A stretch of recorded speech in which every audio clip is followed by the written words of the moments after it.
Hi everyone, Jonathan here from Gamers and Goths, and I've been working a lot recently and just haven't gotten as much time to look at some new role-playing books as much as I would like, but Wildfire sent me over a review copy of their new supplement for CthulhuTech Shadow War that focuses on magic and psionics. I was flipping through it quickly as I could just because I didn't have a lot of time, but I stumbled upon this awesome piece of art and this kind of monster write-up that just stopped me dead.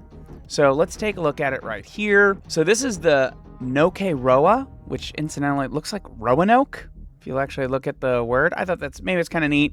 Roanoke's a, colonial town that vanished. Well, this is an extra-dimensional creature that essentially mimics the environment that it slowly takes over.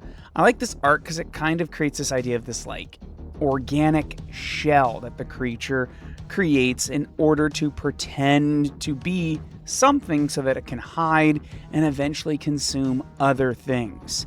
So if the thing manifests in a town, somehow gets there, it slowly takes over and creates these little puppets that it mimics so things look like everything's fine, but it really turns in kind of this Stepford Wives kind of take over reminds me of Invasion of the Body Snatchers, except the creatures are a little less independent. And I just thought that is a cool idea. Even if you never play CthulhuTech Shadow War, this is a cool monster idea for a Cthulhu game or all sorts of various things. And I just had to stop and really take a look at it here.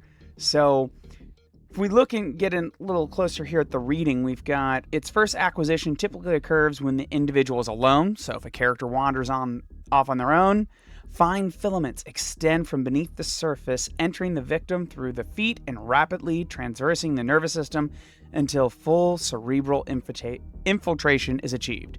The victim's original consciousness is destroyed or displaced.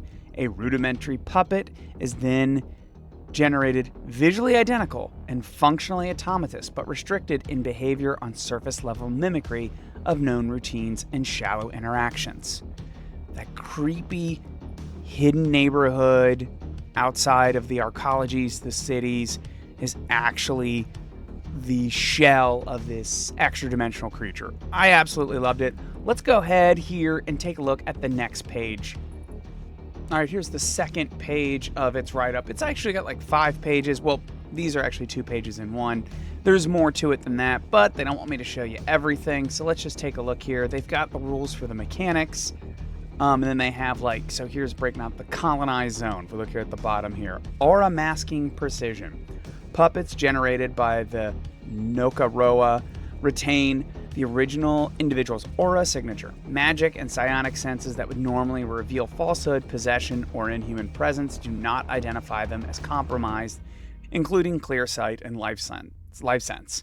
So they look normal, so even your superpowers won't initially notice it. Let's take a look at another one here. Let's look at this one here. Indistinguishable mimic surface. The colonized ground structure base is visually and tactically identical to the real site. The only consistent tell is that it's slightly warmer or more pliant than expected.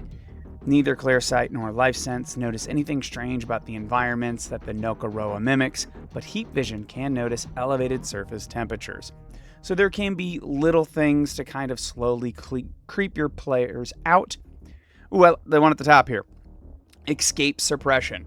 When a victim attempts to intentionally flee the zone, puppets intervene with coordinated obstruction. Fleeing characters suffer edge -2 to movement or escape attempts unless they first break line of sight and create a meaningful obstacle. They've got more stuff in there, but just the art really took me. I just had to take a look at this thing. I'm really excited for this book. I checked it out. I was really looking for one specific thing. Didn't have it, but now that I think about it, it's not really a pure psionic or magic concept. Maybe I'll see what I was looking for, and I even forgot what it is. But it's essentially, if you remember the old stuff, you have like a psychic connection with this like other monster. It's kind of used by like police forces, but I don't even know if that'll be here in the new edition. Drop in the comments if you want me to look at something specific at this book, so we can maybe get a little bit more of a hint, since I do have a review copy. It is missing some artwork and some other things like that, so hey, I may not be able to show you some cool art for what you're looking for, but What do you want to see? Did they mention something in the kind of their Ask Us Anything you wanted me to take a look at? Let's go ahead and do that.